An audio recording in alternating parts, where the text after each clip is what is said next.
ParanormalXL podcast. Gigi and Mama Mary here to take you to 284 Green Street, Enfield, London. We're going to go back to the 70s. It's awesome. I don't know any of the sayings from the 70s. I was trying to think of something to put it in the show notes, but because isn't like far out like from like the 60s? Far out, man. I don't know. I don't even know what's from the 70s. Groovy. Besides like what about groovy? Groovy might be. I don't know. I'm like groovy might be. We sit here in silence. So it's a very different time that we live in today. So let's keep that in mind as we get into the Enfield poltergeist case. Yes. So let's just jump right in and get to this story because it was a lot. Peggy Hodgson and her 4 children lived at 284 Green Street, which is the address of a council house, which to us in America would be considered like British public housing, like Section 8 type thing. Peggy had just divorced her husband and the father of her 4 children, Margaret, age 13, Janet, age 12, John, age 11, and Billy, age 7. We don't find much information on the boys or hear about them much within the poltergeist account. John was away at boarding school most of the time. He did pass away in 1981. Billy was young at the time of all these events, so it's very difficult for him to remember most of these, so he's pretty indifferent when it comes to watching the movies or him getting asked what his sisters went through and such. But with the movies, the stories, the books, there was a whole bunch of stuff that came out of this story. With that being said, we won't be covering Billy and John, but wanted to take note of them to know that they were part of the family. Okay. So let's touch back on the divorce thing for a moment. Peggy's ex-husband would stop by their council house and visit the children for short amounts of time, and sometimes would bring his new girlfriend, which upset the kids. It upset the children, but more so the girls than the boys. Any of us that have been the child of divorce or the parent in a divorce, it is hard for the whole family no matter the reasoning of the separation. For kids, though, I know from both ends it's just downright sucks. Even if you know it is the best thing, you worry about things you really shouldn't, like what people at school will think. Will one of my parents forget about me? Am I going to be getting enough attention? And then all that subconscious stuff too. You may not think that to yourself at the time, but subconsciously they're thinking that, you know, and it comes out in different ways. I think with the subconscious thoughts, and it come out in the way how we act without even realizing it. The energy is something like that, that can cause, oh my god, the energy, was I drinking when I wrote these show notes? See, the energy that can be caused, it's intense from a parent separation just all by itself. So keep that in mind as we dig deeper into the questionable happenings at 284 Green Street. So pause my show notes for a minute. We're going to touch back to the episode that we just did, okay, with the poltergeist. So that's why I kind of delved into the divorce thing. I think that's a super important event that happened in the children's lives. One that would bring about a poltergeist if a poltergeist is something that we manifest from our own emotions. Yeah. A lot of dark comes into that, and then the dad brings around a new girlfriend. Well, that's never good, you know. It's never good when you're young because you don't understand. That's true. So, alright, so like I said, keep all that in mind, the emotions that you get from your parents getting divorced. Just all of it all around. It sucks. In August 1977, Janet and Margaret were getting ready for bed in the upstairs bedroom when their dresser started to move and shake around. Peggy came up to see what was happening and trying to figure out why the girls were making so much noise at bedtime. As she was talking to the girls, the dresser started to move by itself. Peggy, Margaret, and Janet witnessed this all at the same time. Peggy, not knowing what was going on, tried to move the dresser back to where it came from, and it wouldn't budge. Needless to say, they didn't get much sleep that night. All through the night, they reported hearing bumps on the walls and things moving around. Now I'm trying to think back to The Conjuring 2. I don't know if that was even shown in The Conjuring 2 at the very beginning. I remember it. Yeah? I remember the scene. Yeah? Okay. It was they made it more scarier. Absolutely. I think she was hearing noises, and then when they turned the light on or something, it moved by itself, and the girl started screaming. Okay. So another thing that you got to keep in mind, the Ed and Lorraine version of The Conjuring 2, they're in the story. However, they do come into this story. However, for research purposes, I did not add them in. I did that because I wanted to separate the actual case versus the movie. Yeah. Because it got Hollywood-fied, if you will. So a lot of the things that the Warrens did, it was actually Maurice Grosse that it happened to. So he does play in that movie, or they have his character in that movie. However, everything that the Warrens went through is what he went through. So they added themselves into the movie. I guess I really didn't need to say that, because if they've seen the movie, whatever. So, where was I? Moving around, other things. So, the next night, the three of them went to the neighbor's house. Vic Nottingham answered the door and wanted to know what was going on. He invited them in and listened to what had been happening in the house, so he went back over with them. He was hearing the thumps on the wall and a knocking in the bedroom, so he tried talking to whatever was making the noise. Vic and Peggy ended up calling the police. They sent out 2 cops. They looked around at the home, and the cops couldn't find an exact cause, but they just suspected that the 2 young girls had been there and doing some kind, with the 2 young girls being there has to be some sort of rational explanation.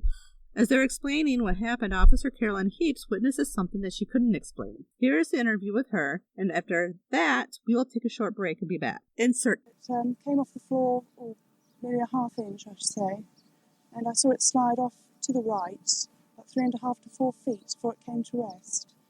I checked to see whether or not it could possibly have slid along the floor. I placed a marble on the floor to see whether or not the marble would go in the same direction as the chair did, and it didn't roll at all. I checked for wires under the cushion of the chair, and I could find no explanation at all.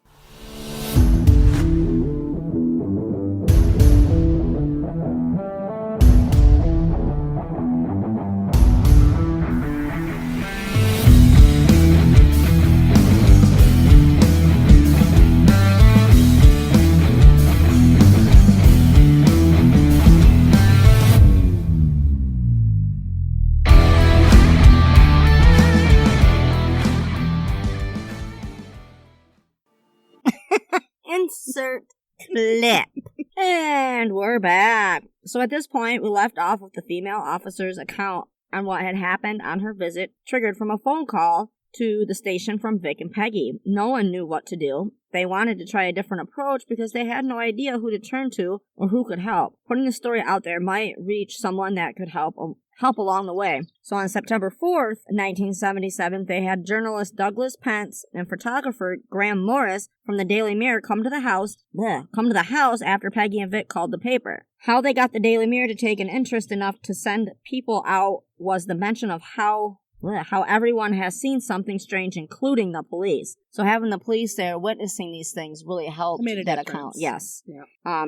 They met at Vic's house and all went over together to 284 Green Street. It was quiet at first. They were packing up their stuff to head out, and Vic came out after them to stop them, to let them know things were happening at that very moment, and to hurry back in. Things were just flying around the room. They stated that it clearly wasn't any of the children that night. There was 3 of them there, because they were all in the same room. They were watching them. Morris stated he put himself in the corner and just started to take pictures of things just going everywhere. Morris actually got hit with a Lego brick. They headed back to gather their thoughts at the studio and to develop the pictures Morris had captured. As sure as he was about all the happenings, the pictures did not depict anything that happened. The flying bricks or anything like that. Pence and Morris went to the house for the next couple days to try and capture more evidence. They came to the conclusion they wanted to reach out to help the families, so they got in contact with the Society of Psychical Research.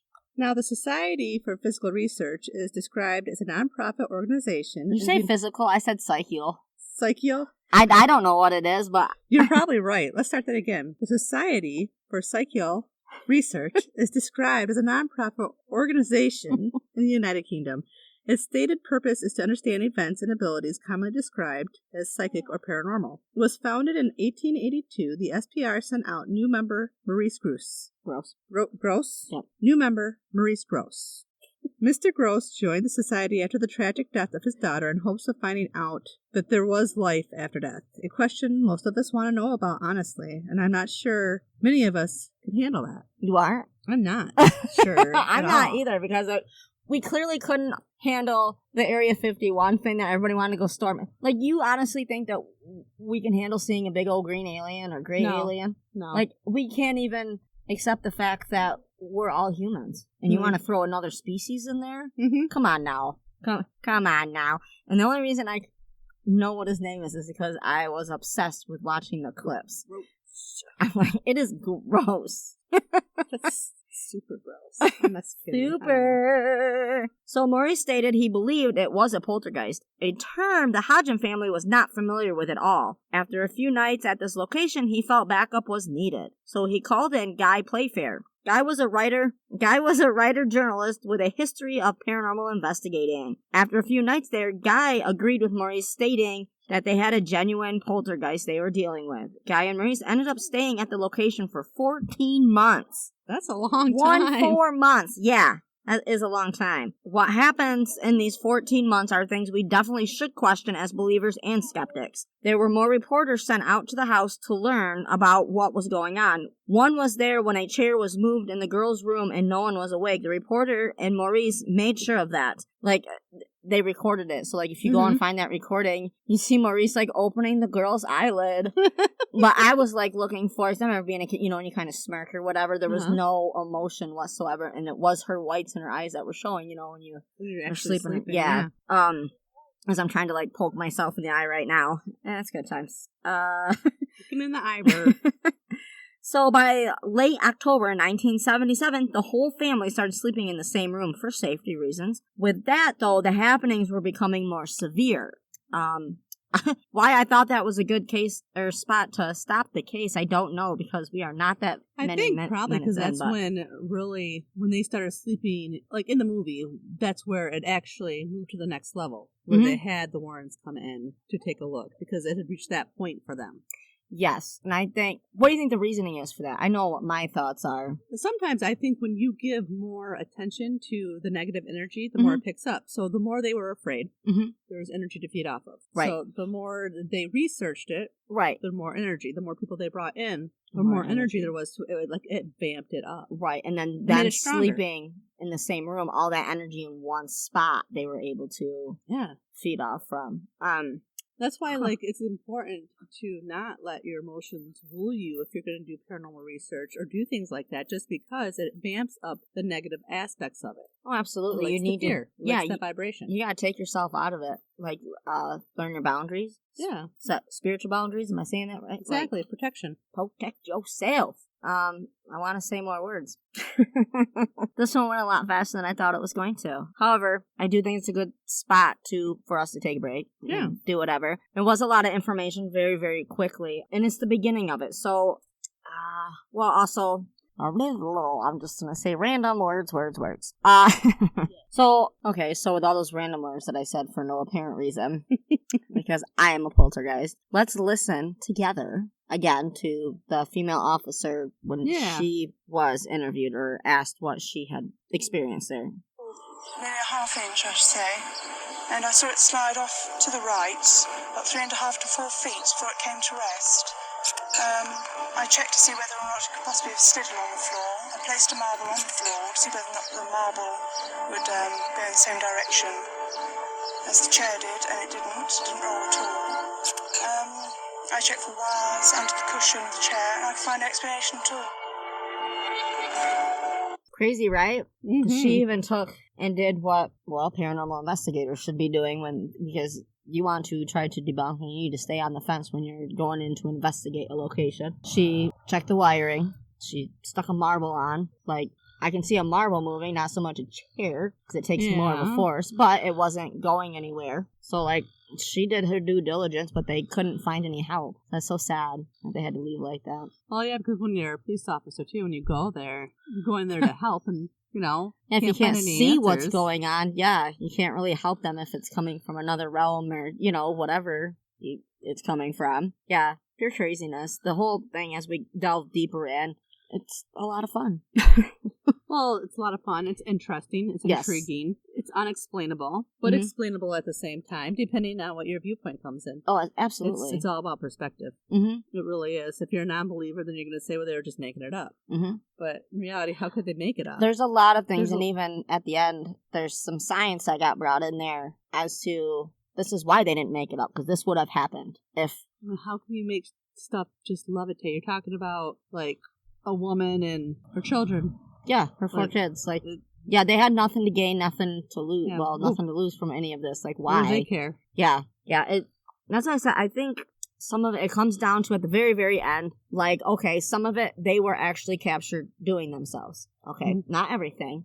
There was some things caught, and then some reporters were just like, well, they're just doing everything. Everything's a hoax. Well, no. And Mr. Gross made the statement as though, okay, they were doing some of the things, and if they weren't trying to play pranks on us, like, he took it as there'd be something else wrong because they were young kids. Like, that's what young kids do. They play, pranks or whatever on people. But some of the bigger things that they were saying that the girls were doing, okay, but why were they doing it? Something was making them do that. And that comes down to, like, the whole possession thing, or there's different terms. I don't like using the word possession, but there's, different terms where that spirit's like next to you telling you to do this, or it's going to harm you or harm your family, and we know that it can't, but a young kid's not going to know that, so they do it anyway. Or there's so many other aspects to look at. Yeah.